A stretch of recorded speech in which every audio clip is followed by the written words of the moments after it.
തെരഞ്ഞെടുപ്പ് കമ്മീഷൻ എന്തുകൊണ്ടാണ് തെരഞ്ഞെടുപ്പ് പ്രഖ്യാപിക്കാത്തത് എന്നൊരു ചോദ്യം ഇപ്പോൾ ബീഹാറുകാർക്കിടയിൽ ഇങ്ങനെ ഉയർന്നു വന്നുകൊണ്ടിരിക്കുകയാണ്. കേന്ദ്ര ഗവൺമെന്റിന് ഇലക്ഷൻ കമ്മീഷന്റെ മേൽ ഇത്രയധികം സ്വാധീനമുണ്ട് എങ്കിൽ അത് തെരഞ്ഞെടുപ്പിനെ ബാധിക്കും. 70 സീറ്റ് വിട്ടുകൊടുത്തതിൽ പല സീറ്റുകളിലും കോൺഗ്രസിന് സ്ഥാനാർത്ഥികളെ നിർത്താൻ പോലും സാധിക്കാത്ത അവസ്ഥയുണ്ടായിരുന്നു. വോട്ട് അധികാര യാത്ര അവിടെ വലിയ ഒരു മാറ്റം കൊണ്ടുവന്നോ എന്ന് ചോദിച്ചു കഴിഞ്ഞാൽ അടിത്തട്ടിൽ എത്രത്തോളം അത് മാറ്റം കൊണ്ടുവന്നിട്ടുണ്ട് എന്ന് നമ്മൾ പരിശോധിക്കേണ്ടതുണ്ട്. കോൺഗ്രസിന്റെയും RJDയുടെയും നേതൃത്വത്തിലുള്ള ഒരു ഇന്ത്യ സഖ്യം ആണ് അവിടെ സർക്കാർ രൂപീകരിക്കാൻ സാധ്യതയുള്ളത്. നമസ്കാരം. ബീഹാർ തെരഞ്ഞെടുപ്പ് നടക്കാനിരിക്കുകയാണ്. നവംബർ അല്ലെങ്കിൽ ഡിസംബർ മാസത്തിലൊക്കെ നടക്കുമെന്നാണ് സൂചനകൾ. ഈ രാഹുൽ ഗാന്ധിയുടെ വോട്ടധികാര യാത്രയൊക്കെ നടന്നതിന് ശേഷമാണ് ഇത് നടക്കാൻ പോകുന്നത്. അപ്പോൾ എന്തെങ്കിലും തരത്തിലുള്ള മാറ്റങ്ങൾ എങ്ങനെയാകും ബീഹാർ തെരഞ്ഞെടുപ്പ് ഉണ്ടാവുക? ഇനിയിപ്പോൾ ബീഹാറിൽ നിന്ന് പുറത്തു വരുന്ന ഏറ്റവും പുതിയ വിവാദം എന്ത് എന്ന് ചോദിച്ചു കഴിഞ്ഞാൽ തെരഞ്ഞെടുപ്പ് കമ്മീഷൻ എന്തുകൊണ്ടാണ് തെരഞ്ഞെടുപ്പ് പ്രഖ്യാപിക്കാത്തത് എന്നൊരു ചോദ്യം ഇപ്പോൾ ബീഹാറുകാർക്കിടയിൽ ഇങ്ങനെ ഉയർന്നു വന്നുകൊണ്ടിരിക്കുകയാണ്.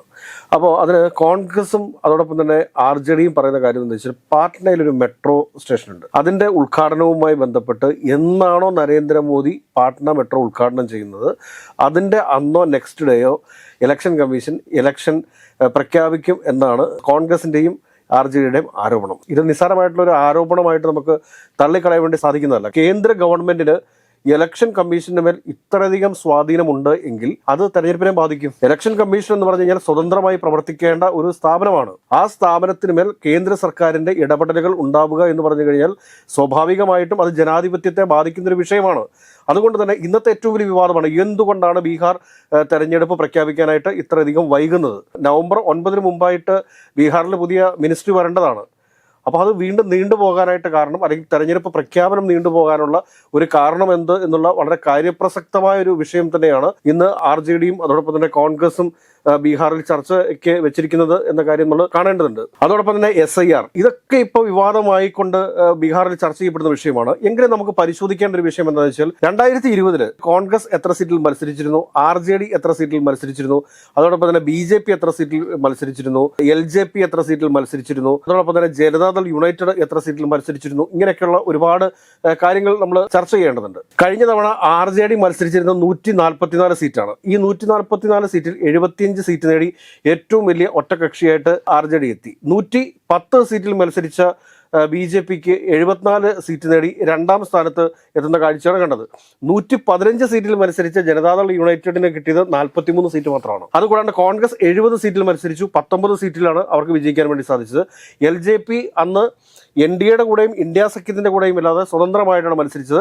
അവർ 135 സീറ്റുകളിൽ മത്സരിക്കുകയും ഒരു സീറ്റിൽ വിജയിക്കുകയും ചെയ്തു. അതുകൊണ്ടാണ് പല സ്ഥലങ്ങളിലും NDA സ്ഥാനാർത്ഥിയുടെ പരാജയത്തിന് ഇവർ കാരണമാവുകയും ചെയ്തിട്ടുണ്ട്. ഇത് കൂടാതെ തന്നെ ഇതിന് വേറൊരു വശം എന്താണെന്ന് വെച്ച് കഴിഞ്ഞാൽ CPM 19 സീറ്റിൽ മത്സരിച്ചു, 12 സീറ്റിൽ വിജയിച്ചു. CPI 6 സീറ്റിൽ മത്സരിച്ചു, 2 സീറ്റിൽ വിജയിച്ചു. CPM 4 സീറ്റിൽ മത്സരിച്ചു, 2 സീറ്റിൽ വിജയിച്ചു. ഇതാണ് അതിൻ്റെ ഒരു വോട്ടിംഗ് പാറ്റേൺ എന്ന് പറയുന്നത്. ഏകദേശം എനിക്ക് തോന്നുന്നു 34% വോട്ട് കഴിഞ്ഞ തവണ BJP NDA സഖ്യത്തിന് കിട്ടിയിരുന്നു.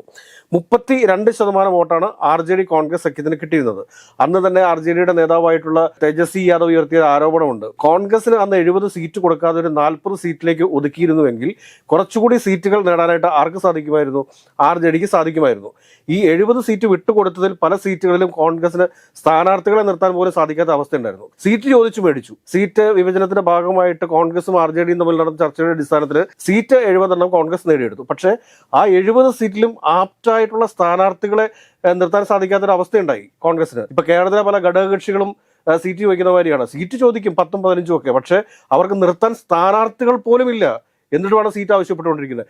അപ്പോൾ അങ്ങനത്തെ സമാനമായ ഒരു സാഹചര്യം ഇത്തവണ ഒഴിവാക്കാൻ വേണ്ടിയിട്ട് കോൺഗ്രസും ശ്രമിക്കുന്നുണ്ട്. അതോടൊപ്പം തന്നെ RJDയും ശ്രദ്ധിക്കുന്നുണ്ട്. പക്ഷേ വോട്ടർ അധികാര യാത്രയ്ക്ക് ശേഷം രാഹുൽ ഗാന്ധി കൂടുതൽ സീറ്റുകൾ ആവശ്യപ്പെടും എന്നുള്ളൊരു സൂചന. കൂടുതൽ സീറ്റുകൾ ആവശ്യപ്പെട്ടാലും നമ്മളൊരു കാര്യം മനസ്സിലാക്കേണ്ടത് വെച്ചാൽ വോട്ടർ അധികാര യാത്ര അവിടെ വലിയ ഒരു മാറ്റം കൊണ്ടുവന്നോ എന്ന് ചോദിച്ചു കഴിഞ്ഞാൽ അടിത്തട്ടിൽ എത്രത്തോളം അത് മാറ്റം കൊണ്ടുവന്നിട്ടുണ്ട് എന്ന് നമ്മൾ പരിശോധിക്കേണ്ടതുണ്ട്. കാരണം രാഹുൽ ഗാന്ധി നടത്തിയ യാത്ര അത് തേജസ്വി യാദവിന്റെ ഫേസിനാണ് കുറച്ചുകൂടി തിളക്കം വരുത്തിയിട്ടുള്ളത്. അവിടെ കോൺഗ്രസ് പാർട്ടിക്കല്ല, മറിച്ച് തേജസ്വി യാദവാണ് മുഖ്യമന്ത്രിയായിട്ട്. കോൺഗ്രസ് പാർട്ടിയും അതോടൊപ്പം തന്നെ RJDയും മുന്നിൽ കാണുന്നത് തേജസ്വി യാദവിനെ തന്നെയാണ്. അതുകൊണ്ട് തേജസ്വി യാദവിന്റെ ഫേസിനാണ് അവിടെ ഒരു തിളക്കം വർദ്ധിച്ചിട്ടുള്ളത്. അവിടെ മറ്റ് കോൺഗ്രസ് നേതാക്കന്മാർക്കൊന്നും അവിടെ വലിയൊരു പ്രാധാന്യമൊന്നുമില്ല. അവിടെ കോൺഗ്രസിന് ഈ പറയുന്ന പോലെ ഈ 70 മണ്ഡലങ്ങളിൽ പോലും മത്സരിക്കാൻ പറ്റിയ സ്ഥാനാർത്ഥികളില്ല.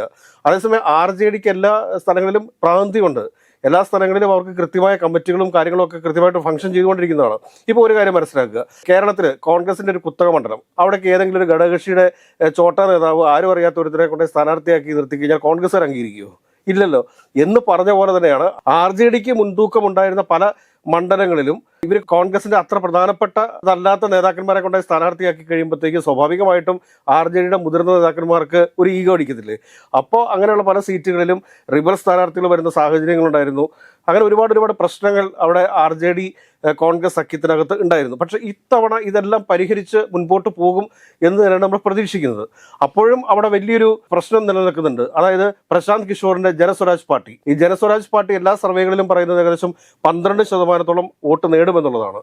അപ്പോൾ കഴിഞ്ഞ തവണ ചിരാഗ് പാസ്വാന്റെ LJP 5% മുകളിൽ വോട്ട് നേടുകയും ഒരു സീറ്റ് നേടുകയും ചെയ്തിട്ടുണ്ട്. അത് നമ്മൾ മറന്നു പോകരുത്. അപ്പോൾ കഴിഞ്ഞ തവണ BJP JDU സഖ്യത്തിന് കിട്ടിയിട്ടുള്ള 34 പോയിന്റ് സംതിങ് വോട്ടിംഗ് പെർസെൻറ്റേജും അതോടൊപ്പം തന്നെ ചിരാഗ് പാസ്വാന്റെ 5 പോയിന്റ് സംതിങ് ആയിട്ടുള്ള ഇതും കൂടെ ചേർന്ന് കഴിയുമ്പോഴത്തേക്ക് 40% വോട്ടാണ് NDA സഖ്യം പ്രതീക്ഷിക്കുന്നത്. പക്ഷേ JDUവിന്റെ പഴയ പല നേതാക്കന്മാരും ഈ ജനസ്വരാജ് പാർട്ടി, അതായത് പ്രശാന്ത് കിഷോറിന്റെ പാർട്ടിയുമായിട്ട് അസോസിയേറ്റ് ചെയ്യുന്നുണ്ട്. അപ്പോൾ അങ്ങനെ വരുമ്പോഴത്തേക്ക് ഒരു 5% അല്ലെങ്കിൽ 10% വോട്ട് ഈ NDA സഖ്യത്തിൽ നിന്ന് പ്രശാന്ത് കിഷോറിന്റെ ജനസ്വരാജ് പാർട്ടിക്ക് പോകുന്ന സാഹചര്യം വന്നു കഴിഞ്ഞാൽ അവിടെ കോൺഗ്രസ് തേജസ്വി യാദവിന്റെ സഖ്യം വളരെ വലിയൊരു മാർജിനിൽ തന്നെ വിജയിക്കുന്ന ഒരു കാഴ്ചയുണ്ടാവും. കോൺഗ്രസിനെ സംബന്ധിച്ചും തേജസ്വി യാദവിനെ സംബന്ധിച്ചിട്ടും 32 പോയിന്റ് സംതിങ് വോട്ട് അവിടെ ഫിക്സഡ് ഡെപ്പോസിറ്റ് ആണ്. ആ 32 പോയിന്റിൽ നിന്ന് വോട്ടുകൾ ശേഖരിക്കാനായിട്ട് ജനസ്വരാജ് പാർട്ടിക്ക് സാധിക്കത്തില്ല. ഈ ജനസ്വരാജ് പാർട്ടിയുടെ നേതാവായിട്ടുള്ള പ്രശാന്ത് കിഷോർ എപ്പോഴും അസോസിയേറ്റ് ചെയ്ത് നിന്നിരുന്നത് JDUവിലാണ്. അപ്പൊ JDUവിന്റെ വോട്ടിംഗ് പെർസെന്റേജ് ആണ് ഇവിടെ കുറയാൻ വേണ്ടി പോകുന്നത്. JDUവിന്റെ നേതാക്കന്മാരാണ് കൂടുതലായിട്ടും ജനസ്വരാജ് പാർട്ടിയിലേക്ക് ചേർന്നിട്ടുള്ളത്. അപ്പൊ അങ്ങനത്തെയൊക്കെയുള്ള രാഷ്ട്രീയ സാഹചര്യത്തിൽ പ്രവചനാതീതം എന്നൊന്നും പറയാൻ സാധിക്കത്തില്ല. ഇപ്പോഴത്തെ നിലവിലത്തെ രാഷ്ട്രീയ സാഹചര്യത്തിൽ അവിടെ കോൺഗ്രസിന്റെയും RJDയുടെയും നേതൃത്വത്തിലുള്ള ഒരു ഗവൺമെന്റ് ആയിരിക്കും ബീഹാറിൽ വരിക. പക്ഷേ അവസാന നിമിഷം ഉണ്ടാകുന്ന ട്രെൻഡ് സെറ്റ് അത് നമുക്ക് ഇപ്പോൾ പ്രൊഡിക്ട് ചെയ്യാൻ വേണ്ടി പറ്റത്തില്ല. ഇപ്പൊ പാറ്റ്ന മെട്രോയുടെ കാര്യം ഞാൻ പറഞ്ഞു. പാറ്റ്ന മെട്രോ ഉദ്ഘാടനം ചെയ്യപ്പെടുന്നതോടുകൂടി ബീഹാറിൽ മോദി കാണിക്കാൻ പോകുന്ന മാജിക്, വികസനത്തെക്കുറിച്ചുള്ള കൂടുതലായിട്ടുള്ള സംസാരം, പിന്നെ ജാതി കാർഡ്, വർഗീയത, ഇങ്ങനെ ഒരുപാട് GST നിരക്കിൽ വന്നിട്ടുള്ള കുറവുകൾ, ആ GST നിരക്കുകളിലൊക്കെ ഒരുപാട് വിഷയം ഇങ്ങനെ ചർച്ച ചെയ്യാൻ വേണ്ടിയിട്ടുണ്ട്.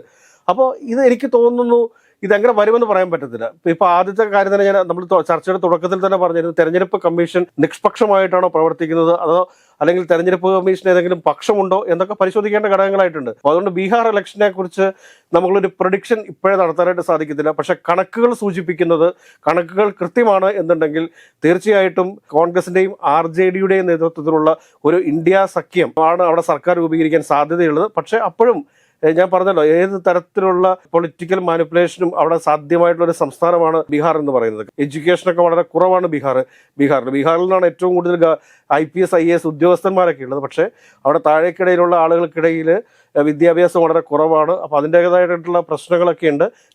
ബൽറാമിന്റെ ഒക്കെ പോസ്റ്റിന് ശേഷം ബീഹാറിൽ VT ബൽറാമിന്റെ ഒരു പോസ്റ്റ് കൊണ്ട് ബീഹാർ ഇലക്ഷനെ ഒന്നും അതൊരു തരത്തിലും ബാധിക്കത്തില്ല. അത് ദേശീയ തലത്തിൽ അവർ ഉപയോഗപ്പെടുത്തും എന്നുള്ളതല്ലാതെ ഒരു വാർത്തയാക്കി മാറ്റും എന്നതിനപ്പുറത്ത് അത് സാധാരണക്കാരനെ ബാധിക്കുന്ന ഒരു വിഷയമല്ലല്ലോ.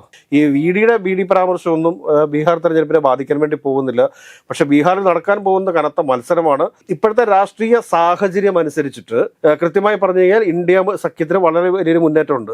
ഈ മുന്നേറ്റത്തെ പക്ഷെ തടയാനായിട്ട് പ്രശാന്ത് കിഷോറിന്റെ പാർട്ടി എത്ര % വോട്ട് പിടിക്കുന്നു, ഇന്ത്യ സഖ്യത്തിന്റെ ഏതെങ്കിലും തരത്തിലുള്ള വോട്ടുകളെ സ്വാധീനിക്കാനായിട്ട് പ്രശാന്ത് കിഷോറിന് സാധിക്കുന്ന ഒരു സാഹചര്യം ഉണ്ടായിക്കഴിഞ്ഞാൽ കോൺഗ്രസ് അവിടെ പരാജയപ്പെടാനുള്ള സാഹചര്യങ്ങളുണ്ട്. കാരണം എന്താ വെച്ചാൽ 2% വോട്ടെങ്കിലും കുറഞ്ഞു പോയി കഴിഞ്ഞാൽ, അതായത് 2% ഇന്ത്യ മുന്നണിയുടെ വോട്ടിനെയെങ്കിലും സ്വാധീനിക്കാനായിട്ട് പ്രശാന്ത് കിഷോറിന് സാധിച്ചാൽ അവിടെ തേജസ്വി യാദവിന്റെ മുഖ്യമന്ത്രി മോഹം അവിടെ പൊലിഞ്ഞു പോകും.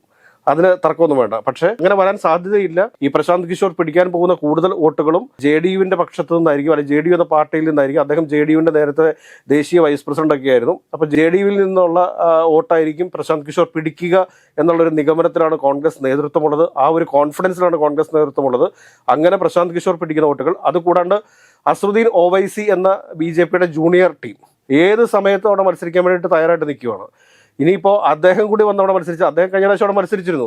19 സീറ്റിൽ ഒവൈസി മത്സരിക്കുകയും അതിൽ 5 സീറ്റിൽ വിജയിക്കുകയും ചെയ്തു. ഈ 5-ൽ നിന്ന് 4 പേരെ RJD കൊത്തിക്കൊണ്ടുപോയി. അതിന്റെ ഒരു കലിപ്പ് കൂടി OWൈസിയുടെ മനസ്സിൽ കിടപ്പുണ്ട്. അപ്പോൾ OWൈസി ഇപ്രാവശ്യം എങ്ങനെയാണ് മത്സരിക്കുക? ഇന്ത്യ സഖ്യത്തിന്റെ ഭാഗമായിട്ടാണോ മത്സരിക്കുന്നത്? ഇന്ത്യ സഖ്യത്തോട് എത്ര സീറ്റാണ് ആവശ്യപ്പെടാൻ പോകുന്നത്?